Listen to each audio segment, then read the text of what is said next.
ലോക സംഗീത ചരിത്രത്തിൽ ഒരേയൊരു രാജാവേ ഉണ്ടായിട്ടുള്ളൂ. അതിരുകളില്ലാത്ത ആരാധകരെ സൃഷ്ടിച്ച സംഗീതം കൊണ്ടും നൃത്തം കൊണ്ടും ലോകത്തെ വിസ്മയിപ്പിച്ച ഒരേയൊരു മനുഷ്യൻ, the king of pop, Michael Jackson.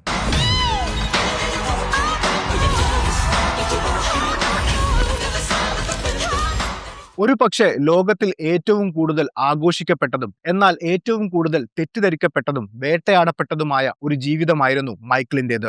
അമേരിക്കയിലെ ഇന്ത്യാനയിലെ ഒരു ചെറിയ വീട്ടിൽ തുടങ്ങി ലോകത്തിലെ ഏറ്റവും വലിയ സ്റ്റേജുകൾ കീഴടക്കി ഗിന്നസ് റെക്കോർഡുകൾ തിരുത്തിക്കുറിച്ച് ഒടുവിൽ ദുരൂഹതകൾ നിറഞ്ഞ ഒരു മരണത്തിൽ അവസാനിച്ച മൈക്കിൾ ജാക്സന്റെ ജീവിതം സിനിമാ കഥകളെ വെല്ലുന്നതാണ്. ഇന്ന് നമ്മൾ സംസാരിക്കാൻ പോകുന്നത് ആ മനുഷ്യന്റെ ആഴമേറിയ ജീവിതത്തെക്കുറിച്ചാണ്. അദ്ദേഹത്തിന്റെ വളർച്ചയും സംഗീത ശൈലിയും പിന്നീടുണ്ടായ തകർച്ചയും ആകസ്മികമായ മരണത്തിന് പിന്നിലെ ഞെട്ടിക്കുന്ന ഗൂഢാലോചനകളും. 1958 ഓഗസ്റ്റ് 29 അമേരിക്കയിലെ ഗാരി, ഇന്ത്യാന എന്ന വ്യവസായ നഗരം. എപ്പോഴും കറുത്ത പുക തുപ്പുന്ന വലിയ സ്റ്റീൽ ഫാക്ടറികളുള്ള ആ നഗരത്തിലെ ഒരു ഇടുങ്ങിയ തെരുവിലാണ് ജോസഫ് ജാക്സണും കുടുംബവും താമസിച്ചിരുന്നത്. ദാരിദ്ര്യവും കഷ്ടപ്പാടും വിശപ്പും നിറഞ്ഞ ആ വീട്ടിൽ മൊത്തം 12 പേരാണ് അന്ന് തിങ്ങിപ്പാർത്തിരുന്നത്. 2 മുറികൾ മാത്രമുള്ള ആ ചെറിയ വീട്ടിലേക്കാണ് ജോസഫിന്റെയും കാത്തറിന്റെയും 8ാമത്തെ മകനായി മൈക്കിൾ ജനിക്കുന്നത്. ഒരു ഫാക്ടറിയിൽ ക്രെയിൻ ഓപ്പറേറ്ററായി ജോലി ചെയ്തിരുന്ന ജോസഫ് 10 കുട്ടികളും ഭാര്യയും അടങ്ങുന്ന കുടുംബത്തിന്റെ വിശപ്പകറ്റാൻ രാവും പകലും കഷ്ടപ്പെട്ടു. ചെറുപ്പകാലം തൊട്ടേ ജോസഫിന് സംഗീതത്തോട് വലിയ താല്പര്യമുണ്ടായിരുന്നു. ചെറിയ ബാൻഡ് സംഘങ്ങളിൽ പാടുകയും ഗിറ്റാർ വായിക്കുകയും ഒക്കെ അയാൾ ചെയ്തിരുന്നു. എന്നാൽ ദാരിദ്ര്യം കാരണം അദ്ദേഹത്തിന് ആ വലിയ സ്വപ്നം പാതി വഴിയിൽ ഉപേക്ഷിക്കേണ്ടി വന്നു. ആ സ്വപ്നത്തിന്റെ ഓർമ്മയെന്നോണം തന്റെ ഗിറ്റാർ അദ്ദേഹം ആരെയും തൊടാൻ അനുവദിക്കാതെ വീട്ടിൽ സൂക്ഷിച്ചിരുന്നു. എന്നാൽ ആ ഗിറ്റാർ തന്നെ ആയിരുന്നു തന്റെ സ്വപ്നം മക്കളിലൂടെ നേടാൻ കാലം കാത്തുവെച്ചിരുന്നത്. ജോസഫ് ജോലിക്ക് പോകുന്ന സമയത്ത് കുട്ടികൾ ആരും അറിയാതെ ആ ഗിറ്റാർ എടുത്ത് വായിക്കുമായിരുന്നു. ഒരു ദിവസം 3ാമത്തെ മകനായ ടിറ്റോ ഗിറ്റാർ വായിക്കുന്നതിനിടയിൽ അതിന്റെ സ്ട്രിങ് പൊട്ടിപ്പോയി. കർക്കശക്കാരനായ തന്റെ അച്ഛന്റെ കയ്യിൽ നിന്നും കിട്ടാനിരിക്കുന്ന അടി പ്രതീക്ഷിച്ച് ഭയന്നു നിന്ന ടിറ്റോയോട് ഗിറ്റാർ നേരെയാക്കിയ ശേഷം അവൻ വായിച്ച ഗിറ്റാർ നോട്ടുകൾ വീണ്ടും വായിക്കാനാണ് ജോസഫ് ആവശ്യപ്പെട്ടത്. പേടിച്ചു വിറച്ചുകൊണ്ട് ഗിറ്റാർ വായിച്ച ടിറ്റോയ്ക്കൊപ്പം കൊച്ചു മൈക്കിളും മറ്റ് സഹോദരങ്ങളും പാടാൻ തുടങ്ങി. ആ നിമിഷം ദാരിദ്ര്യം കാരണം തനിക്ക് നഷ്ടപ്പെട്ട സംഗീത ലോകം തന്റെ മക്കളിലൂടെ വെട്ടിപ്പിടിക്കാൻ സാധിക്കുമെന്ന സത്യം ജോസഫ് മനസ്സിലാക്കുകയായിരുന്നു. പക്ഷെ മൈക്കിളിന്റെയും സഹോദരങ്ങളുടെയും ദുരിതകാലം അവിടെ തുടങ്ങുകയായിരുന്നു. ഒരു അച്ഛൻ എന്നതിലുപരി ജോസഫ് അവർക്ക് കർക്കശക്കാരനായ ഒരു സംഗീത അധ്യാപകനായി മാറി. സ്കൂൾ കഴിഞ്ഞു വന്നാൽ ഉടൻ തന്നെ അവർ പ്രാക്ടീസ് തുടങ്ങണം. മണിക്കൂറുകളോളം നീളുന്ന ആ റിഹേഴ്സലുകളിൽ ചെറിയൊരു തെറ്റ് പറ്റിയാൽ പോലും ജോസഫ് അവരെ ബെൽറ്റ് കൊണ്ടും വയറുകൾ കൊണ്ടും ക്രൂരമായി തല്ലിച്ചതച്ചു. കൂട്ടത്തിൽ പാടാൻ ഏറ്റവും കഴിവുള്ളവൻ മൈക്കിൾ ആയതുകൊണ്ട് മറ്റുള്ളവരെക്കാൾ പീഡനം അവന് തന്നെയായിരുന്നു. കയ്യിൽ ബെൽറ്റുമായി അവരെ നോക്കിയിരിക്കുന്ന തന്റെ അച്ഛൻ മൈക്കിളിന്റെ ഉള്ളിൽ ഒരു പേടി സ്വപ്നമായി മാറി. മറ്റു കുട്ടികൾ വീടിന് പുറത്ത് കളിച്ചു ചിരിക്കുന്ന ശബ്ദം കേൾക്കുമ്പോൾ അതെല്ലാം കണ്ണീരോടെ നോക്കി നിൽക്കാൻ മാത്രമേ മൈക്കിളിന് കഴിഞ്ഞിരുന്നുള്ളൂ. കളിക്കാനോ കൂട്ടുകാരെ ഉണ്ടാക്കാനോ അവന് അനുവാദമുണ്ടായിരുന്നില്ല. ഒരു സാധാരണ കുട്ടിക്ക് ലഭിക്കേണ്ട വാത്സല്യമോ സ്നേഹമോ അവന് കിട്ടിയില്ല. അവന് നഷ്ടപ്പെട്ടത് ഒരിക്കലും തിരികെ കിട്ടാത്ത അവന്റെ ബാല്യമായിരുന്നു. അച്ഛന്റെ ക്രൂരമായ മർദ്ദനങ്ങളിൽ നിന്നും വല്ലാത്ത ഒറ്റപ്പെടലുകളിൽ നിന്നുമുള്ള മൈക്കിളിന്റെ ഒരേ ഒരു രക്ഷാകേന്ദ്രം അവന്റെ പാട്ടുകൾ മാത്രമായിരുന്നു. തന്റെ സങ്കടങ്ങളും വേദനകളും മുഴുവൻ ആ കൊച്ചു പയ്യൻ പുറത്തേക്ക് കൊണ്ടുവന്നത് അവന്റെ മാന്ത്രികമായ ശബ്ദത്തിലൂടെയായിരുന്നു. ആ കണ്ണീരിൽ നിന്നാണ് സംഗീതത്തിന്റെ രാജാവ് എന്ന് വാഴ്ത്തപ്പെട്ട ഒരു മനുഷ്യൻ ജന്മമെടുത്തത്. അധികം വൈകാതെ ജാക്കി, ടിറ്റോ, ജെർമെയിൻ, മാർലൻ, മൈക്കിൾ എന്നീ തന്റെ 5 മക്കളെ വെച്ച് ജാക്സൺ 5 എന്ന പേരിൽ ജോസഫ് ഒരു ബാൻഡ് ആരംഭിച്ചു. അസാമാന്യമായ ശബ്ദം കൊണ്ടും ആരെയും ആകർഷിക്കുന്ന നൃത്ത ചുവടുകൾ കൊണ്ടും കാണികളെ കയ്യിലെടുക്കുന്ന 5 വയസ്സ് മാത്രം പ്രായമുള്ള മൈക്കിൾ തന്നെയായിരുന്നു ബാൻഡിന്റെ പ്രധാന ഗായകനും ആകർഷണവും. നഗരത്തിലെ ചെറിയ ക്ലബ്ബുകളിലും ടാലന്റ് ഷോകളിലും മൈക്കിളും സഹോദരങ്ങളും പ്രകടനം ആരംഭിച്ചു. സ്റ്റേജിൽ കയറിയാൽ ആ കൊച്ചു പയ്യൻ ഒരു മാന്ത്രികനായി മാറുന്നത് കാണികൾ അത്ഭുതത്തോടെ നോക്കി നിന്നു. മുതിർന്ന പ്രൊഫഷണൽ ഗായകരെ പോലെ പാടിയ മൈക്കിൾ അമേരിക്കൻ ഇതിഹാസ താരം ജെയിംസ് ബ്രൗണിനെ പോലെ വേദിയിൽ ചടുലമായി നൃത്തം വെച്ചു. വളരെ പെട്ടെന്ന് തന്നെ ജാക്സൺ 5 എന്ന പേര് ആ നഗരം മുഴുവൻ അലയടിക്കാൻ തുടങ്ങി. സംഗീത പ്രേമികളുടെ മുന്നിൽ പിടിച്ചു നിൽക്കാൻ ഏറ്റവും പാടുള്ള ന്യൂയോർക്കിലെ പ്രശസ്തമായ അപ്പോളോ തിയേറ്ററിലെ കാണികളെ പോലും ആ കൊച്ചുകുട്ടികൾ തങ്ങളുടെ സംഗീതം കൊണ്ട് കീഴടക്കി. ഈ വിജയക്കുതിപ്പ് ചെന്ന് അവസാനിച്ചത് 1968 അമേരിക്കയിലെ ഏറ്റവും വലിയ റെക്കോർഡ് ലേബലുകളിലൊന്നായ മോട്ടോൺ റെക്കോർഡ്സിന്റെ പടിവാതിൽക്കലായിരുന്നു. കുട്ടികളുടെ ഒരു ബാൻഡ് ഏറ്റെടുക്കാൻ മോട്ടോൺ സ്ഥാപകനായ ബെറി ഗോഡിക്ക് തുടക്കത്തിൽ ഒട്ടും താല്പര്യമില്ലായിരുന്നു. എന്നാൽ മൈക്കിളിന്റെ ഒരു ഓഡിഷൻ നേരിട്ട് കണ്ടതോടെ അദ്ദേഹം അക്ഷരാർത്ഥത്തിൽ ഞെട്ടിപ്പോയി. ആ കൊച്ചു ശരീരത്തിൽ ഒളിപ്പിച്ചു വെച്ചിരിക്കുന്ന ഊർജവും അവന്റെ സ്റ്റേജ് പ്രസൻസും അദ്ദേഹത്തെ കൊണ്ട് ആ ചരിത്രപരമായ കരാറിൽ ഒപ്പുവെപ്പിച്ചു. തുടർന്ന് അമേരിക്കൻ സംഗീത ലോകം കണ്ടത് ജാക്സൺ 5 എന്ന കൊടുങ്കാറ്റിനെയാണ്. I want you back, ABC, the love you save, I'll be there ഒന്നിനു പിറകെ ഒന്നായി പുറത്തിറങ്ങിയ അവരുടെ ആദ്യ 4 ഗാനങ്ങളും അമേരിക്കൻ ബിൽബോർഡ് ചാർട്ടുകളിൽ തുടർച്ചയായി 1-ാം സ്ഥാനത്തെത്തി. ചരിത്രത്തിൽ ആദ്യമായാണ് ഒരു ബാൻഡ് ഇങ്ങനെയൊരു നേട്ടം കൈവരിക്കുന്നത്. ആ പാട്ടുകളുടെ എല്ലാം ജീവൻ മൈക്കിൾ ആയിരുന്നു. പ്രണയവും വിരഹവും സങ്കടങ്ങളും ഒന്നും തന്നെ എന്താണെന്ന് തിരിച്ചറിയാത്ത ആ ചെറിയ പ്രായത്തിൽ വർഷങ്ങളുടെ അനുഭവ സമ്പത്തുള്ള ഒരു ഗായകനെ പോലെ അവൻ ആ വികാരങ്ങൾ പാടി ഫലിപ്പിച്ചു. ടെലിവിഷൻ സ്ക്രീനുകളിലൂടെയും റേഡിയോകളിലൂടെയും ആ കൊച്ചു പയ്യന്റെ മാന്ത്രിക ശബ്ദം ലോകം മുഴുവൻ പടർന്നു. അക്ഷരാർത്ഥത്തിൽ 10 വയസ്സുള്ള അവനൊരു സൂപ്പർ സ്റ്റാറായി മാറുകയായിരുന്നു. അവനു വേണ്ടി മാത്രമായിരുന്നു കാണികൾ ജാക്സൺ 5ന്റെ ഷോ കാണാൻ ഇരച്ചു കയറിയത്. എന്നാൽ 75 ആയപ്പോഴേക്കും ബാൻഡിന്റെ പ്രതിഫലവും പാട്ടുകളുടെ അവകാശവും പരിമിതപ്പെടുത്തിയപ്പോൾ അവർ മോട്ടൗൺ റെക്കോർഡ്സ് വിട്ട് എപ്പിക് റെക്കോർഡ്സ് എന്ന കമ്പനിയുമായി പുതിയ കരാർ ഒപ്പിട്ടു. എന്നാൽ മോട്ടൗണിന്റെ ഉടമസ്ഥൻ ബേറി ഗോഡിയുടെ മകൾ ഹെയ്സലിനെ വിവാഹം കഴിച്ചതിനാൽ ജെർമൈൻ ജാക്സൺ ബാൻഡിൽ നിന്നും പിന്മാറി. പകരം ഇളയ സഹോദരൻ റാൻഡി ബാൻഡിലെത്തി. നിയമപ്രശ്നങ്ങൾ കാരണം അവർ തങ്ങളുടെ പേര് ദി ജാക്സൺസ് എന്ന് മാറ്റുകയും ചെയ്തു. എപ്പിക് റെക്കോർഡ്സിന്റെ കീഴിൽ അവർക്ക് സ്വന്തമായി പാട്ടുകൾ എഴുതാനും നിർമ്മിക്കാനുമുള്ള സ്വാതന്ത്ര്യം ലഭിച്ചു. അതിനുശേഷം പുറത്തിറങ്ങിയ ഡെസ്റ്റിനി, ഗോയിങ് പ്ലേസസ് തുടങ്ങിയ ആൽബങ്ങൾ വലിയ വിജയമായി മാറി. 70കളുടെ അവസാനത്തോടെ തന്റെ ബാൻഡ് സ്വന്തമായി പാട്ടുകൾ എഴുതുകയും ഹിറ്റുകൾ ഉണ്ടാക്കുകയും ചെയ്യുന്നുണ്ടായിരുന്നെങ്കിലും മൈക്കിൾ ആ കൂട്ടത്തിൽ ശ്വാസം മുട്ടുകയായിരുന്നു. അവന്റെ മനസ്സിൽ അലയടിച്ചിരുന്ന സംഗീതവും താളവും അവരുടെ ബാൻഡിന്റെ ശൈലിക്ക് ഒതുങ്ങുന്നതായിരുന്നില്ല.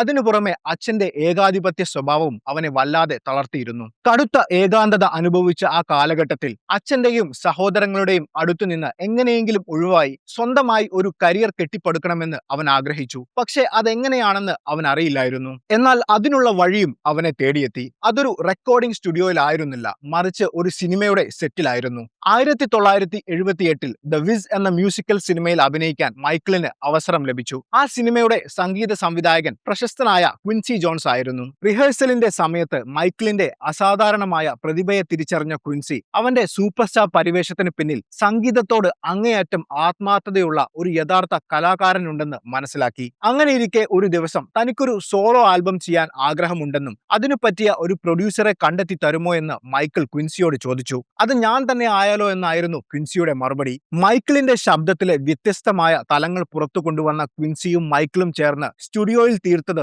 മാന്ത്രികതയായിരുന്നു. ഒരു തികഞ്ഞ പെർഫെക്ഷനിസ്റ്റ് ആയിരുന്ന മൈക്കിൾ ഒറ്റ വരി പാട്ട് നന്നാക്കാൻ വേണ്ടി ദിവസങ്ങളോളം ഉറക്കമൊഴിച്ച് അധ്വാനിച്ചു. അങ്ങനെ 1979 ക്വിൻസി ജോൺസിന്റെ പ്രൊഡക്ഷനിൽ 10 പാട്ടുകൾ അടങ്ങുന്ന മൈക്കിളിന്റെ ആദ്യത്തെ സോളോ ആൽബമായ ഓഫ് ദി വാൾ പുറത്തിറങ്ങി. ഡിസ്കോ, ഫങ്ക്, പോപ്പ് എന്നീ സംഗീത ശാഖകളുടെ വലിയൊരു വിസ്ഫോടനമായിരുന്നു off the wall. American Billboard hot 100 ചാർട്ടിന്റെ ആദ്യ 10ൽ 4 ഗാനങ്ങൾ ഇടം നേടിയ ചരിത്രത്തിലെ ആദ്യത്തെ സോളോ ആൽബമായി ഓഫ് ദി വാൾ മാറി. അതോടെ മൈക്കിൾ ജാക്സൺ എന്ന പേര് ഒരു കൊടുങ്കാറ്റ് പോലെ ജനങ്ങളുടെ മനസ്സിലേക്ക് ഇടിച്ചു കയറി. എന്നാൽ ഈ ആൽബത്തിന്റെ വലിയ വിജയം ജാക്സൺ കുടുംബത്തിൽ വലിയ പൊട്ടിത്തെറികൾക്ക് കാരണമായി. ലോകത്തിലെ ഏറ്റവും മൂല്യമുള്ള ഗായകനായി മാറുന്ന തന്റെ മകൻ എന്നേക്കുമായി തന്റെ നിയന്ത്രണത്തിൽ നിന്ന് വഴുതി മാറുന്നത് ജോസഫിന് ഇഷ്ടപ്പെടുന്നുണ്ടായിരുന്നില്ല.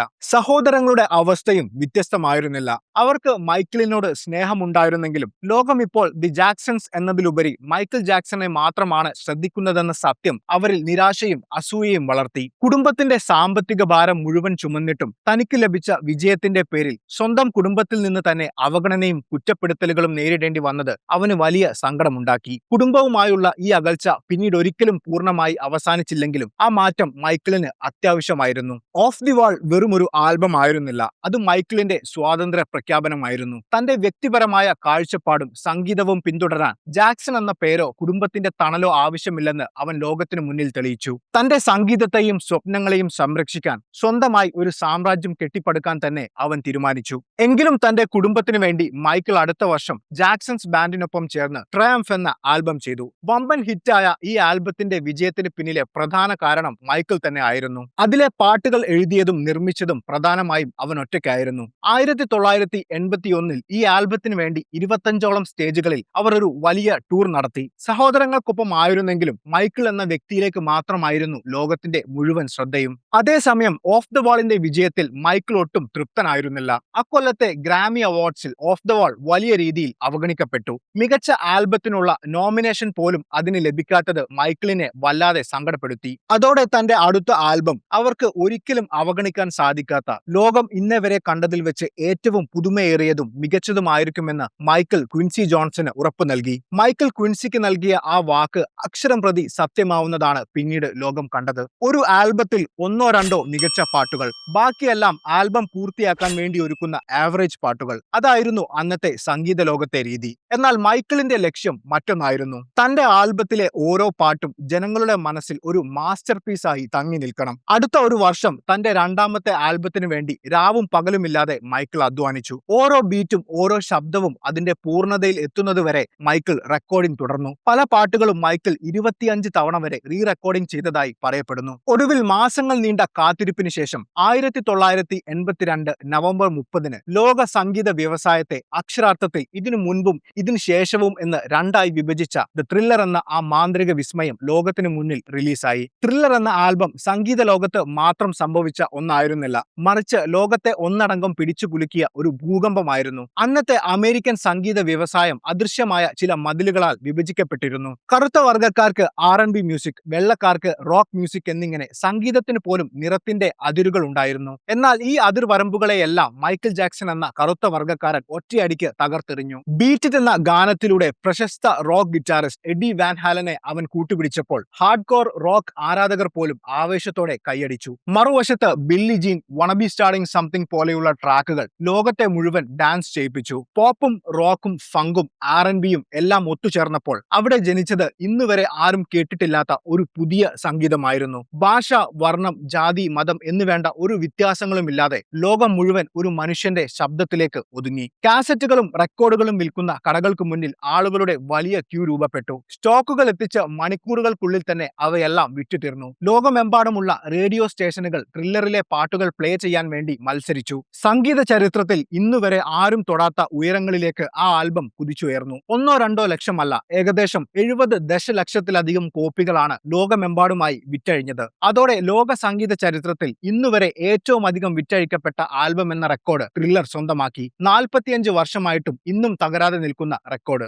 ത്രില്ലറിന്റെ വിജയത്തിൽ മൈക്കിൾ പ്രശസ്തിയുടെ കൊടുമുടിയിൽ നിൽക്കുന്ന കാലം 1983 മെയ് മാസം. ലോകമെമ്പാടുമുള്ള ടെലിവിഷൻ സെറ്റുകൾക്ക് മുൻപിൽ ശ്വാസമടക്കി പിടിച്ച് ഇരിക്കുകയായിരുന്നു സംഗീത പ്രേമികൾ. മോട്ടൗൺ റെക്കോർഡ്സിന്റെ 25-ാം വാർഷികാഘോഷമാണ് ടിവിയിൽ സംപ്രേഷണം ചെയ്യുന്നത്. പെട്ടെന്ന് തിളങ്ങുന്ന കറുത്ത ജാക്കറ്റും കറുത്ത ഫെഡോറ തൊപ്പിയും ഒരു കൈയിൽ മാത്രം വജ്രങ്ങൾ പതിച്ച ഒരു വെളുത്ത ഗ്ലൗസും ധരിച്ച് മൈക്കിൾ വേദിയിലേക്ക് നടന്നു വന്നു. ബില്ലി ജീൻ എന്ന പാട്ടിന്റെ പ്രസിദ്ധമായ ബേസ് ലൈൻ മുഴങ്ങിയപ്പോൾ തന്നെ കാണികൾ ആവേശത്തോടെ അലറി വിളിച്ചു. എന്നാൽ സംഗീത ചരിത്രത്തിലെ ഏറ്റവും ഐതിഹാസികമായ ഒരു നിമിഷം ജനിക്കാൻ പോകുന്നതേ ഉണ്ടായിരുന്നുള്ളൂ. പാട്ടിന്റെ ഒരു പ്രത്യേക ഭാഗത്തെത്തിയപ്പോൾ ഡാൻസ് ചെയ്തുകൊണ്ടിരിക്കുന്ന മൈക്കിൾ പെട്ടെന്ന് നിന്നു. ഭൗതിക ശാസ്ത്രത്തിന്റെ എല്ലാ നിയമങ്ങളെയും കാറ്റിൽ പറത്തിക്കൊണ്ട് കാലിനടിയിൽ ഗുരുത്വാകർഷണം ഇല്ലാത്തതുപോലെ അവൻ വായുവിലൂടെ പിറകിലേക്ക് തെന്നി തെന്നി നീങ്ങി. ദി മൂൺ വാക്ക് എന്ന ആ മാന്ത്രിക ചുവടുകൾ ആദ്യമായി ലോകം കണ്ട് അമ്പരന്നു. അമേരിക്കൻ ടാപ്പ് ഡാൻസറായ ബിൽ ബെയ്ലിയുടെ ബാക്ക് സ്ലൈഡ് എന്ന ചുവടുകളെ തന്റെ രീതിയിൽ മാറ്റങ്ങൾ വരുത്തിയാണ് മൈക്കിൾ മൂൺ വാക്ക് എന്ന സ്റ്റെപ്പ് കണ്ടുപിടിച്ചത്. അവിടെ ഉണ്ടായിരുന്ന കാണികൾക്ക് സ്വന്തം കണ്ണുകളെ വിശ്വസിക്കാനായില്ല.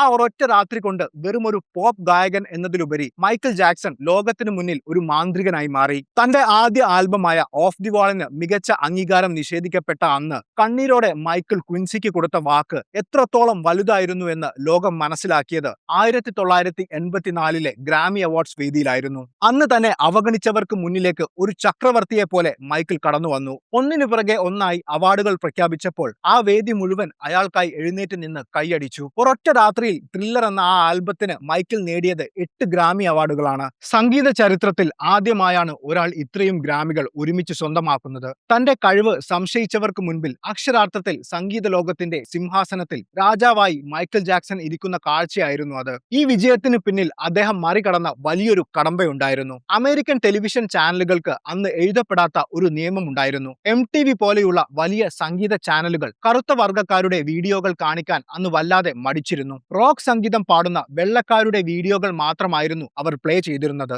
എന്നാൽ മൈക്കിളിന്റെ ജനപ്രീതിക്ക് മുന്നിൽ ആ വർണ്ണവെറിയുടെ മതിലുകൾക്ക് പിടിച്ചു നിൽക്കാനായില്ല.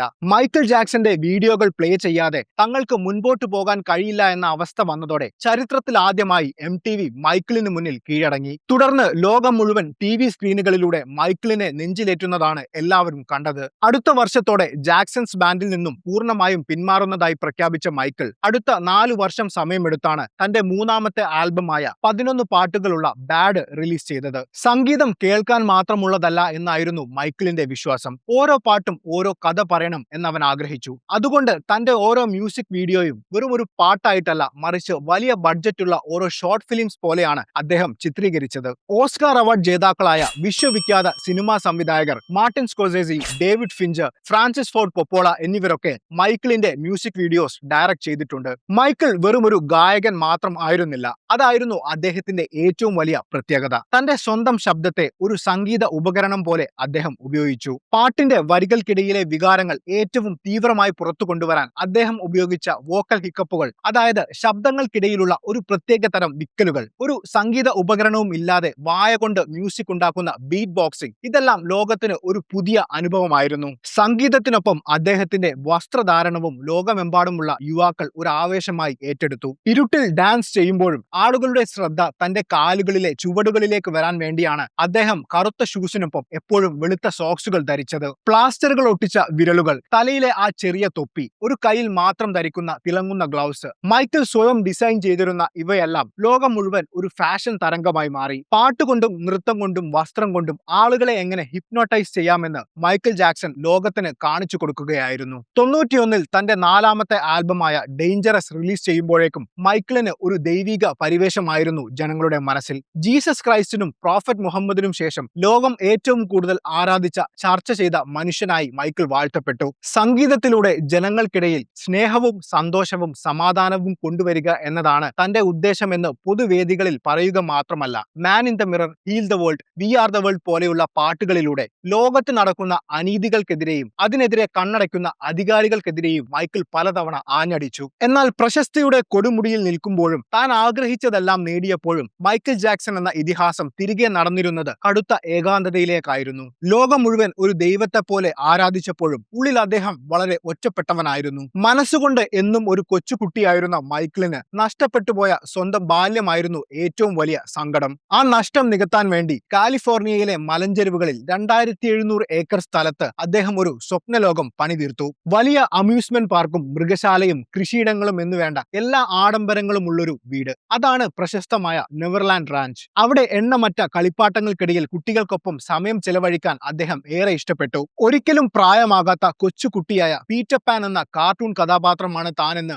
മൈക്കിൾ എപ്പോഴും പറയുമായിരുന്നു. എന്നാൽ പാപ്പരാസികൾ അദ്ദേഹത്തെ ഒരു വേട്ടമൃഗത്തെ പോലെ പിന്തുടർന്നു. 90കളുടെ തുടക്കത്തിൽ മൈക്കിളിന്റെ ചർമ്മത്തിന്റെ നിറം പതിയെ മാറാൻ തുടങ്ങി. ഒരു കറുത്ത വർഗ്ഗക്കാരനായി ജനിച്ചതിൽ ലജ്ജിച്ച് പ്ലാസ്റ്റിക് സർജറിയിലൂടെ അദ്ദേഹം വെള്ളക്കാരനാകാൻ ശ്രമിക്കുകയാണെന്ന് മാധ്യമങ്ങൾ എഴുതി പിടിപ്പിച്ചു. എന്നാൽ യാഥാർത്ഥ്യം മറ്റൊന്നായിരുന്നു. വിറ്റിൽഗോ അഥവാ വെള്ളപ്പാണ്ട് എന്ന ത്വക്ക് രോഗമായിരുന്നു അദ്ദേഹത്തിന്. ശരീരത്തിലെ മെലാനിൻ നഷ്ടപ്പെടുന്ന കാരണം വെയിലത്തിറങ്ങാൻ പോലും കഴിയാത്ത ആ അവസ്ഥ അദ്ദേഹത്തെ കടുത്ത മാനസിക സംഘർഷത്തിലാക്കി. ശരീരത്തിൽ വെള്ളപ്പാടുകൾ അധികരിച്ചതോടെ മൈക്കിൾ പൂർണ്ണമായും ആ നിറത്തിലേക്ക് മാറാൻ തീരുമാനിച്ചു. ഡേഞ്ചറസിന്റെ വമ്പൻ വിജയത്തിന് ശേഷം അടുത്ത ആൽബത്തിന്റെ പണികളും ഡേഞ്ചറസിന്റെ ലോക പര്യടനവും നടക്കുമ്പോഴാണ് മൈക്കിളിന്റെ ജീവിതം മാറ്റിമറിച്ച ആ ആരോപണം അവനെ തേടിയെത്തുന്നത്. 13 വയസ്സുകാരനായ ജോഡി ചാൻഡലർ എന്ന കുട്ടിയുടെ കുടുംബം മൈക്കിളിനെതിരെ ലൈംഗികാരോപണം ഉന്നയിച്ചു. ലോകം മുഴുവൻ ആ വാർത്ത കേട്ട് നടുങ്ങി. മാധ്യമങ്ങൾ ഒരു കഴുകനെ പോലെ അദ്ദേഹത്തെ വട്ടമിട്ട് പറന്നു. താൻ നിരപരാധിയാണെന്നും പണത്തിനു വേണ്ടി ചിലർ കെട്ടിച്ചമച്ച കഥയാണിതെന്നും അദ്ദേഹം കണ്ണീരോടെ വിളിച്ചു പറഞ്ഞു.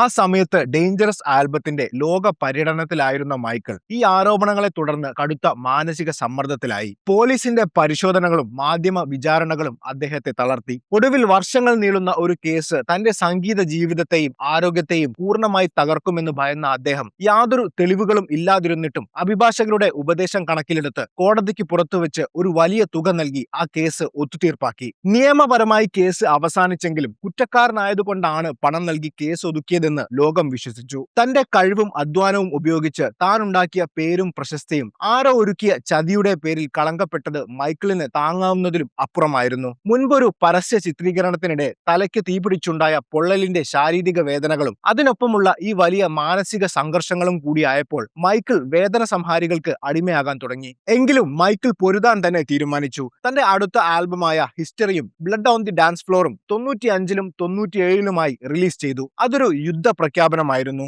തന്നെ വേട്ടയാടിയ മാധ്യമങ്ങളോടും സമൂഹത്തോടുമുള്ള അദ്ദേഹത്തിന്റെ അടങ്ങാത്ത രോഷം അതിലെ ഗാനങ്ങളിൽ നിറഞ്ഞു നിന്നു. സഹോദരി ജാനറ്റ് ജാക്സണിനൊപ്പം പാടിയ സ്ക്രീം എന്ന ഗാനവും they don't care about us എന്ന ഗാനവും ഒരു പൊട്ടിത്തെറി പോലെയാണ് ലോകം കേട്ടത്. തന്റെ ഉള്ളിലെ സങ്കടങ്ങൾ അദ്ദേഹം ആ ആൽബങ്ങളിലൂടെ ഉറക്കെ വിളിച്ചു പറഞ്ഞു. 2001-ൽ ഇൻവിൻസിബിൾ എന്ന ആൽബം പുറത്തിറങ്ങിയെങ്കിലും പഴയതുപോലെ വലിയൊരു തരംഗം സൃഷ്ടിക്കാൻ അതിന് കഴിഞ്ഞില്ല. ഇതിനിടയിൽ പ്ലാസ്റ്റിക് സർജറിയിലൂടെ മാറിയ അദ്ദേഹത്തിന്റെ രൂപവും പരാജയപ്പെട്ട 2 വിവാഹവും മാധ്യമങ്ങൾക്ക് വലിയ വാർത്തയായി. മൈക്കിളിന്റെ ദാമ്പത്യ ജീവിതം അത്ര നല്ലതായിരുന്നില്ല. 94-ൽ ഇതിഹാസ ഗായകൻ എൽവിസ് പ്രെസ്ലിയുടെ മകളായ ലിസ മേരിയെ മൈക്കിൾ വിവാഹം ചെയ്തു. ലോകമെമ്പാടും വലിയ വാർത്തയായിരുന്ന ഈ വിവാഹം വെറും 2 വർഷമാണ് നിലനിന്നത്. 96-ൽ വ്യക്തിപരമായ കാരണങ്ങളാൽ അവർ വിവാഹമോചനം നേടി. ആ ബന്ധത്തിൽ അവർക്ക് കുട്ടികളൊന്നും ഉണ്ടായിരുന്നില്ല. അടുത്ത വർഷം തന്റെ ത്വക്ക് രോഗത്തിന് ചികിത്സ തേടിയിരുന്ന ക്ലിനിക്കിലെ നഴ്സായിരുന്ന ഡെബ്ബി റോവനെയാണ് അദ്ദേഹം രണ്ടാമതായി വിവാഹം കഴിച്ചത്. ഈ ബന്ധത്തിൽ അവർക്ക് 2 കുട്ടികൾ ജനിച്ചു, പ്രിൻസ് എന്ന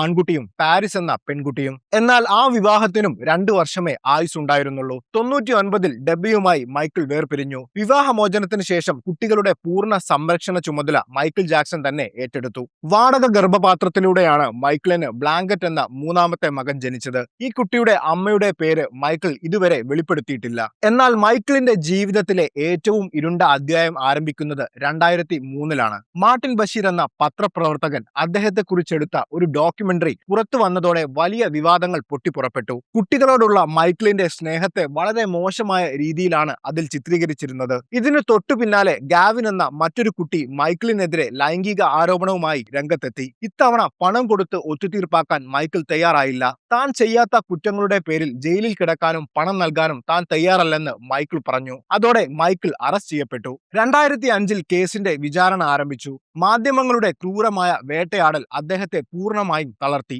എല്ലാം മറന്ന് ഒന്നുറങ്ങാൻ ഉറക്ക ഗുളികകൾ സ്ഥിരമായി കഴിക്കേണ്ട അവസ്ഥയിലേക്ക് മൈക്കിൾ എത്തി. മാസങ്ങൾ നീണ്ട വിചാരണകൾക്കൊടുവിൽ സാക്ഷികൾ പലരും കള്ളം പറഞ്ഞതാണെന്ന് കോടതിക്ക് ബോധ്യപ്പെട്ടു. ഒടുവിൽ വൈദ്യ പരിശോധനകൾ അടക്കം എല്ലാത്തിലും മൈക്കിൾ നിരപരാധിയാണെന്ന് തെളിയുകയും കോടതി മൈക്കിളിനെ വെറുതെ വിടുകയും ചെയ്തു. കോടതി അദ്ദേഹത്തെ കുറ്റവിമുക്തനാക്കിയെങ്കിലും മൈക്കിൾ എന്ന മനുഷ്യൻ ഉള്ളിൽ മരിച്ചു കഴിഞ്ഞിരുന്നു. താൻ സ്വന്തം ജീവനേക്കാൾ സ്നേഹിച്ച, തനിക്ക് ഏറ്റവും കൂടുതൽ വേദന സമ്മാനിച്ച നെവർലാൻഡ് എന്ന ആ കൊട്ടാരം അദ്ദേഹം എന്നേക്കുമായി ഉപേക്ഷിച്ചു.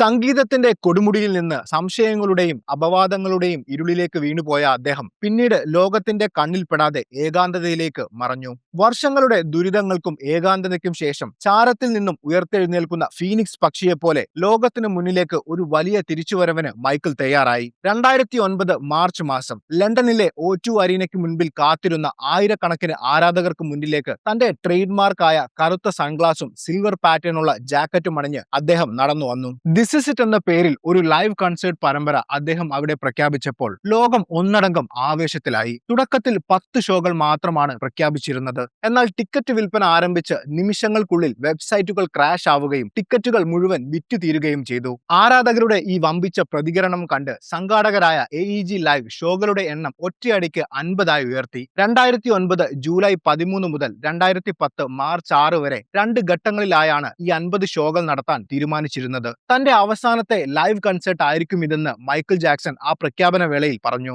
2001 ശേഷം മൈക്കിൾ ജാക്സൺ എന്ന ആ തരംഗം വീണ്ടും ലോകത്തെ ആവേശത്തിലാക്കുന്ന കാഴ്ചയാണ് പിന്നീട് കണ്ടത്. ആ തിരിച്ചുവരവിനായി ലോകം ശ്വാസമടക്കി പിടിച്ച് കാത്തിരുന്നു. തന്റെ 50-ാം വയസ്സിലും 20-കാരന്റെ ചുറുചുറുക്കോടെ അദ്ദേഹം ലോസ് ഏഞ്ചലസിലെ സ്റ്റേപ്പിൾ സെന്ററിൽ കഠിനമായ പരിശീലനം ആരംഭിച്ചു. രാവും പകലും വിശ്രമമില്ലാതെയുള്ള ഡാൻസ് റിഹേഴ്സലുകൾ. അച്ഛൻ വേദിയിൽ കത്തിക്കയറുന്നത് ഇന്നുവരെ കണ്ടിട്ടില്ലാത്ത തന്റെ പ്രിയപ്പെട്ട മക്കൾക്ക് മുന്നിൽ ഒടുവിലായി ഒരിക്കൽ കൂടി സംഗീത ലോകത്തെ രാജാവായി തനിക്ക് തിളങ്ങണമെന്ന വാശി അദ്ദേഹത്തിനുണ്ടായിരുന്നു. പക്ഷെ കാലം അദ്ദേഹത്തിനായി കാത്തുവച്ചിരുന്ന തിരക്കഥ മറ്റൊന്നായിരുന്നു. 2009 ജൂൺ 25 ആദ്യ ഷോ തുടങ്ങാൻ വെറും 18 ദിവസങ്ങൾ മാത്രം ബാക്കി നിൽക്കെ ഉച്ചതിരിഞ്ഞ് ലോസ് ഏഞ്ചലസിലെ മൈക്കിളിന്റെ വീട്ടിൽ നിന്നും ആശുപത്രിയിലേക്ക് ഒരു കോൾ വന്നു. മൈക്കിളിന് ശ്വാസമെടുക്കാൻ കഴിയുന്നില്ല, ഹൃദയമിടിപ്പ് നിലച്ചിരിക്കുന്നു. തുടക്കത്തിൽ ആരും ആ വാർത്ത വിശ്വസിച്ചില്ല. സത്യമറിയാനായി ലോകം മുഴുവൻ ഇന്റർനെറ്റിലേക്ക് ഇരച്ചു കയറി. ഒരേ സമയം ദശലക്ഷക്കണക്കിന് ആളുകൾ ഒരൊറ്റ പേരിനായി സെർച്ച് ചെയ്തതോടെ ഗൂഗിൾ, ട്വിറ്റർ, വിക്കിപീഡിയ തുടങ്ങിയ ലോകത്തെ വമ്പൻ വെബ്സൈറ്റുകളുടെ സെർവറുകൾക്ക് ആ ട്രാഫിക് താങ്ങാനായില്ല.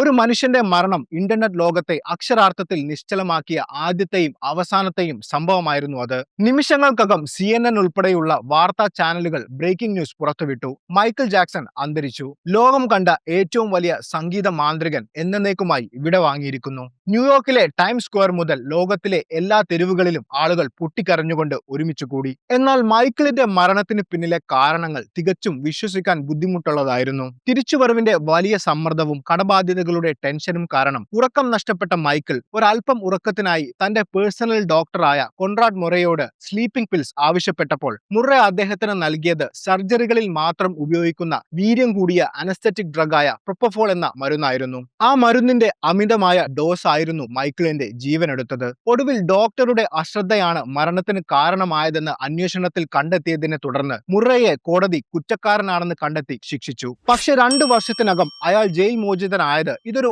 ആസൂത്രിത കൊലപാതകമാണെന്ന് വിശ്വസിക്കാൻ ആളുകളെ പ്രേരിപ്പിച്ചു. മൈക്കിളിന്റെ തിരിച്ചുവരവിനെ ഭയന്ന ആരൊക്കെയോ ചേർന്ന് അയാളെ കൊണ്ട് അത് ചെയ്യിപ്പിച്ചതാണെന്ന് ഒരു വലിയ ശതമാനം ആളുകൾ വിശ്വസിച്ചു. ഒരു ഡോക്ടറുടെ വെറുമൊരു അശ്രദ്ധ കൊണ്ടാണോ ലോകം കണ്ട ഏറ്റവും വലിയ സംഗീത ഇതിഹാസത്തിന്റെ ജീവൻ നഷ്ടപ്പെട്ടത്? അതോ ലോകത്തെ മുഴുവൻ വിഡ്ഢികളാക്കിക്കൊണ്ട് അരങ്ങേറിയ വളരെ കൃത്യമായി ആസൂത്രണം ചെയ്യപ്പെട്ട ഒരു കൊലപാതകമായിരുന്നു അത്? മൈക്കിൾ ജാക്സന്റെ മരണം കഴിഞ്ഞ് വർഷങ്ങൾ ഇത്ര കഴിഞ്ഞിട്ടും അദ്ദേഹത്തിന്റെ ആരാധകരെയും അന്വേഷകരെയും ഇന്നും വേട്ടയാടുന്ന ചോദ്യമാണിത്. ഇതിനു പിന്നിലെ സത്യം തേടി പോകുന്നവർ ചെന്നെത്തുന്നത് ചില ഞെട്ടിക്കുന്ന കഥകളിലേക്കാണ്. അതിൽ ഏറ്റവും പ്രധാനപ്പെട്ടത് ശതകോടികളുടെ മൂല്യമുള്ള ഒരു മ്യൂസിക് കാറ്റലോഗുമായി ബന്ധപ്പെട്ടതാണ്. മൈക്കിൾ ജാക്സൺ വെറുമൊരു ഗായകൻ മാത്രമായിരുന്നില്ല. സംഗീത ലോകത്തെ ഏറ്റവും വലിയ സാമ്രാജ്യത്തിന്റെ താക്കോൽ അദ്ദേഹത്തിന്റെ കയ്യിലായിരുന്നു. ലോക പ്രശസ്തമായ ബീറ്റിൽസ് ഉൾപ്പെടെയുള്ള ലോകത്തെ വമ്പൻ താരങ്ങളുടെ ആയിരക്കണക്കിന് പാട്ടുകളുടെ കോപ്പിറൈറ്റ് കൈവശമുള്ള സോണി ATV മ്യൂസിക് പബ്ലിഷിംഗ് എന്ന ശതകോടികൾ വിലമതിക്കുന്ന കമ്പനിയുടെ 50% മ്യൂസിക് കാറ്റലോഗ് 1985-ൽ മൈക്കിൾ സ്വന്തമാക്കിയിരുന്നു. ഇത് സംഗീത വ്യവസായത്തിലെ പല വമ്പന്മാർക്കും വലിയൊരു തലവേദനയായിരുന്നു. അദ്ദേഹത്തെ സാമ്പത്തികമായി തകർത്ത് ഈ കാറ്റലോഗ് സ്വന്തമാക്കാൻ വലിയൊരു കോർപ്പറേറ്റ് മാഫിയയും സോണിയും ചേർന്ന് കരുക്കൾ നീക്കിയിരുന്നു. എന്നാൽ വലിയ കടക്കണിയിൽ പെട്ടിട്ടും ആ കാറ്റലോഗ് വിട്ടുകൊടുക്കാൻ മൈക്കിൾ തയ്യാറായിരുന്നില്ല. 2001-ൽ തന്റെ ഇൻവിൻസിബിൾ എന്ന ആൽബം പുറത്തിറങ്ങിയ സമയത്ത് സോണി മ്യൂസിക് തന്നെ മനഃപൂർവ്വം സാമ്പത്തികമായി തകർക്കാനും ആൽബത്തിന്റെ പ്രൊമോഷൻ തടയാനും ശ്രമിച്ചതായി മൈക്കിൾ പറഞ്ഞിരുന്നു. ലണ്ടനിലെ ഒരു ഡബിൾ ഡെക്കർ ബസ്സിന് മുകളിൽ കയറി സോണി സംഗീതത്തെ കൊല്ലുന്നു എന്ന ബോർഡും പിടിച്ച് അദ്ദേഹം ഇതിനെതിരെ പ്രതിഷേധിച്ചു. പിന്നീട് ന്യൂയോർക്കിൽ വെച്ച് സോണിയുടെ ചെയർമാൻ ടോമി മെറ്റോള വംശീയവാദിയായ ഒരു ചെകുത്താനാണെന്ന് പരസ്യമായി പറയുന്ന മൈക്കിൾ കറുത്ത വർഗ്ഗക്കാരായ കലാകാരന്മാരെ റെക്കോർഡ് കമ്പനികൾ ചൂഷണം ചെയ്യുകയാണെന്നും തുറന്നടിച്ചു. അതോടെ മൈക്കിളിനെ തകർക്കാൻ തീരുമാനിച്ച സോണിയും ടോമി മെറ്റോളയും മൈക്കിളിന്റെ കൈവശമുള്ള സോണിയുടെ 50% ഓഹരികൾ സ്വന്തമാക്കാൻ വേണ്ടി മറ്റ് ചില കോർപ്പറേറ്റ് കമ്പനികളെ കൂട്ടുപിടിച്ച് വ്യാജരേഖകൾ ചമച്ച് അദ്ദേഹത്തെ മനഃപൂർവ്വം സാമ്പത്തിക തകർച്ചയിലേക്ക് തള്ളിയിട്ടു എന്ന് പറയപ്പെടുന്നു. കടം തിരിച്ചടയ്ക്കാൻ കഴിയാതെ വരുമ്പോൾ ഈ ഓഹരികൾ ബാങ്ക് വഴി സ്വന്തമാക്കാമെന്നായിരുന്നു അവരുടെ കണക്കുകൂട്ടൽ. എന്നാൽ കടങ്ങൾ വീട്ടാൻ മൈക്കിൾ ജാക്സൺ എന്ന സംഗീത മാന്ത്രികനെ സംബന്ധിച്ചിടത്തോളം ഒരു കൺസേർട്ട് നടത്തിയാൽ മാത്രം മതി. അതായിരുന്നു മൈക്കിൾ പ്ലാൻ ചെയ്ത ദിസ് ഇസ് ഇറ്റ്. മൈക്കിളിന്റെ തിരിച്ചുവരവിനെ ലോകമെമ്പാടുമുള്ള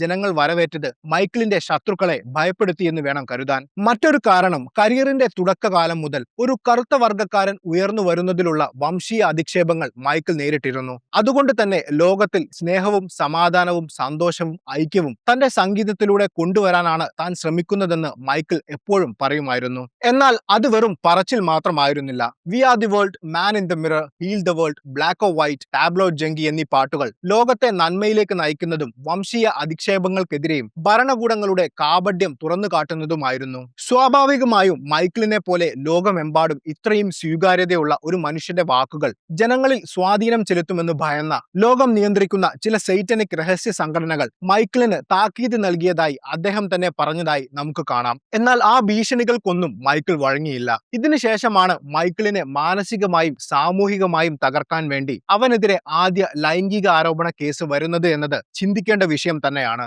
അതിനുശേഷവും Michael earth song, they don't care about us, scream എന്നീ ഗാനങ്ങൾ ഇതേ ആശയങ്ങൾ വെച്ച് തന്നെ ചെയ്തു. ഈ സംശയങ്ങളെ കൂടുതൽ ബലപ്പെടുത്തുന്ന മറ്റൊരു ഞെട്ടിക്കുന്ന സത്യം കൂടിയുണ്ട്. മരണത്തിന് തൊട്ടു മുൻപുള്ള അവസാന നാളുകളിൽ മൈക്കിൾ വല്ലാത്തൊരു ഭയത്തിലായിരുന്നു. ഉറക്കമില്ലാത്ത പല രാത്രികളിലും അദ്ദേഹം തന്റെ അടുത്ത സുഹൃത്തുക്കളെ ഫോണിൽ വിളിച്ച് തന്നെ കൊല്ലാൻ അവർ തയ്യാറെടുക്കുകയാണെന്ന് മൈക്കിൾ പറഞ്ഞതായി സുഹൃത്തുക്കൾ പറയുന്നുണ്ട്. അവർ ആരൊക്കെയാണെന്നും അദ്ദേഹത്തിന് കൃത്യമായി അറിയാമായിരുന്നു. പക്ഷെ ആ പേരുകൾ പുറത്തു പറയാൻ അദ്ദേഹം ഭയപ്പെട്ടു. ഒടുവിൽ മൈക്കിൾ ഭയന്നതുപോലെ തന്നെ സംഭവിച്ചു. അദ്ദേഹത്തിന്റെ ആ പേടി വെറുമൊരു തോന്നലായിരുന്നില്ല എന്ന് ആ ദുരൂഹ മരണം തെളിയിച്ചു. ഇല്ലുമിനാറ്റി പോലെയുള്ള ഏതോ ഒരു രഹസ്യ സംഘടനയുടെ ഭാഗമായ സോണിയുടെ CEO ടോമി മെറ്റോളയും സംഘവും ചേർന്ന് ലോകത്തിനും മനുഷ്യർക്കും വേണ്ടി നിലകൊണ്ട ഒരു മനുഷ്യനെ കൊന്നുകളഞ്ഞുവെന്ന് ഒരു വലിയ വിഭാഗം ഇന്നും വിശ്വസിക്കുന്നു. മരണശേഷം അദ്ദേഹത്തിന്റെ പാട്ടുകളുടെ ആവശ്യകത 10 മടങ്ങ് കുതിച്ചുയരുകയും പാട്ടുകളുടെ കോപ്പിറൈറ്റും ഡോക്യുമെന്ററിയും ഉപയോഗിച്ച് അദ്ദേഹത്തിന്റെ കടങ്ങളെല്ലാം വീട്ടുകയും ചെയ്തു. 2016-ൽ മൈക്കിളിന്റെ കുടുംബം സോണിയിലെ അദ്ദേഹത്തിന്റെ ഓഹരികൾ $750 മില്യൺ സോണിക്ക് തന്നെ വിൽക്കുകയും ചെയ്തത് ഇതെല്ലാം സത്യമാണെന്ന് തെളിയിച്ച പോലെയായി. എന്നാൽ ഈ രണ്ട് തിയറികളിൽ നിന്നും തികച്ചും വ്യത്യസ്തമായി ചിന്തിക്കുന്ന മറ്റൊരു കൂട്ടം ആളുകളുണ്ട്. അവരുടെ വിശ്വാസത്തിൽ മൈക്കിൾ ജാക്സൺ ഇന്നും മരിച്ചിട്ടില്ല. കേൾക്കുമ്പോൾ ഭ്രാന്താണെന്ന് തോന്നാമെങ്കിലും ഇതിന് പിന്നിലും ചില കാരണങ്ങളുണ്ട്. മാധ്യമങ്ങളുടെ നിരന്തരമായ വേട്ടയാടൽ, കടബാധ്യതകൾ, ലോകത്തെവിടെ പോയാലും തിരിച്ചറിയുന്ന ജനങ്ങൾ, തന്നെ കൊലപ്പെടുത്താൻ നടക്കുന്ന ശത്രുക്കൾ, ഇതൊക്കെ ആ മനുഷ്യനെ വല്ലാതെ ശ്വാസം മുട്ടിച്ചിരുന്നു. എല്ലാത്തിൽ നിന്നും രക്ഷപ്പെട്ട് സമാധാനമുള്ള ഒരു ജീവിതത്തിന് വേണ്ടി താൻ മരിച്ചുവെന്ന് ലോകത്തെ വിശ്വസിപ്പിച്ചുകൊണ്ട് അദ്ദേഹം എന്നേക്കുമായി ഒളിച്ചോടിയതാണെന്ന് ഈ എസ്കേപ്പ് തിയറി പറയുന്നു. മരണശേഷം അദ്ദേഹത്തിന്റെ ശരീരം കാണിക്കാത്തതും പിന്നീട് ലോകത്തിന്റെ പല കോണുകളിലും അദ്ദേഹത്തിന് സമാനമായ രൂപങ്ങളെ കണ്ടുവെന്ന വാർത്തകളും ഈ സംശയങ്ങൾക്ക് ആക്കം കൂട്ടി. എന്താണ് മൈക്കിളിന്റെ മരണത്തിന് പിന്നിലെ സത്യം? കോർപ്പറേറ്റ് ലോകത്തിന്റെ കൊലക്കത്തിക്ക് ഇരയായതാണോ, അതോ സ്വന്തം മരണം വ്യാജമായി സൃഷ്ടിച്ച് അദ്ദേഹം എവിടെയോ സമാധാനത്തോടെ ജീവിക്കുന്നുണ്ടോ, അതോ വെറുമൊരു മെഡിക്കൽ അബദ്ധം മാത്രമായിരുന്നു അത്? കാലം ഇന്നും ആ സത്യം ഒരു വലിയ രഹസ്യമായി തന്നെ ഒളിപ്പിച്ചു വെച്ചിരിക്കുകയാണ്. ആ മരണത്തിന് പിന്നിലെ ഗൂഢാലോചനകളും വിവാദങ്ങളും എന്തു തന്നെ ആയാലും കാലത്തിന് ഒരിക്കലും മായ്ക്കാൻ കഴിയാത്ത വലിയൊരു സത്യം ചരിത്രത്തിൽ അവശേഷിക്കുന്നുണ്ട്. മൈക്കിൾ ജാക്സൺ എന്നത് കേവലം ഒരു മനുഷ്യന്റെ പേരായിരുന്നില്ല, അതൊരു യുഗമായിരുന്നു. സംഗീത ചരിത്രത്തിൽ ഇന്നുവരെ ആർക്കും തിരുത്തി എഴുതാൻ കഴിയാത്തത്ര ഉയരത്തിലാണ് അദ്ദേഹം തന്റെ സിംഹാസനം പണിതുവെച്ചത്. ആർക്കും തൊടാൻ കഴിയാത്ത 39 ഗിന്നസ് വേൾഡ് റെക്കോർഡുകൾ, ലോകം നെഞ്ചിലേറ്റിയ 13 ഗ്രാമി അവാർഡുകൾ, ലോകമെമ്പാടുമായി വിറ്റഴിക്കപ്പെട്ട 100 കോടിയിലധികം ആൽബങ്ങൾ, ഇതൊന്നും വെറും അക്കങ്ങളല്ല. ഒരു മനുഷ്യൻ തന്റെ ജീവിതത്തിലെ വേദനകളെയും ഒറ്റപ്പെടലുകളെയും സംഗീതം കൊണ്ടും നൃത്തം കൊണ്ടും കീഴടക്കിയതിന്റെ ജീവിക്കുന്ന സ്മാരകങ്ങളാണ്. ഈ ഭൂമിയിൽ സംഗീതവും നൃത്തവും ഉള്ളിടത്തോളം കാലം മൈക്കിൾ ജാക്സൺ എന്ന പേര് ആർക്കും മായ്ച്ചു കളയാൻ കഴിയില്ല. ഇന്നും ലോകത്ത് എവിടെയെങ്കിലും ഒരാൾ ഡാൻസ് എന്ന വാക്ക് കേൾക്കുമ്പോൾ അവരുടെ മനസ്സിലേക്ക് ആദ്യം ഓടിയെത്തുന്നത് ആ മെലിഞ്ഞ ശരീരവും കറുത്ത ഫെഡോറ തൊപ്പിയും വിരൽത്തുമ്പിൽ നിൽക്കുന്ന ആ മാന്ത്രിക ചുവടുകളും തന്നെയായിരിക്കും. ഗുരുത്വാകർഷണത്തെ തോൽപ്പിച്ചുകൊണ്ട് അദ്ദേഹം കാറ്റിലൂടെ തെന്നി നീങ്ങിയ മൂൺവാക്കും 45 ഡിഗ്രിയിൽ ചരിഞ്ഞുകൊണ്ട് അദ്ദേഹം ചെയ്ത ആന്റി ഗ്രാവിറ്റി ലീനും ഓരോ തവണ കാണുമ്പോഴും ഇന്നത്തെ തലമുറ പോലും അത്ഭുതത്തോടെ നോക്കി നിൽക്കുന്നു. അദ്ദേഹത്തെ ജീവിച്ചിരിക്കെ തന്നെ ഇല്ലാതാക്കാനും അദ്ദേഹത്തിന്റെ പേരിൽ വ്യാജ കഥകൾ ചമച്ച് ആ വലിയ മനുഷ്യനെ മാനസികമായി തകർക്കാനും ഒരുപാട് പേർ ശ്രമിച്ചു. എന്നാൽ അവരെല്ലാം ഇല്ലാതായിട്ടും മൈക്കിൾ ജാക്സൺ എന്ന ആ ഇതിഹാസം ഇന്നും ലോകത്തിന്റെ നെറുകയിൽ ഒരു നക്ഷത്രം പോലെ തിളങ്ങി നിൽക്കുന്നു. തന്നെ കളങ്കപ്പെടുത്താൻ ശ്രമിച്ചവർക്കും നിരന്തരം വേട്ടയാടിയവർക്കും മുൻപിൽ കാലം കാത്തുവെച്ച ഏറ്റവും വലിയ മറുപടിയാണ് ലോകം മുഴുവൻ ഇന്നും അദ്ദേഹത്തിന് നൽകുന്ന ഈ ആദരം. തലമുറകൾ എത്ര കഴിഞ്ഞാലും പുതിയ ഗായകർ എത്ര പേർ കടന്നു വന്നാലും സംഗീത ലോകത്തെ ആ വലിയ സിംഹാസനം അദ്ദേഹത്തിന് മാത്രം അവകാശപ്പെട്ടതാണ്. അന്നും ഇന്നും എന്നും ആ സിംഹാസനത്തിൽ ഒരേയൊരു രാജാവേ ഉണ്ടായിരുന്നുള്ളൂ. He was, he is and he always will be the king of pop.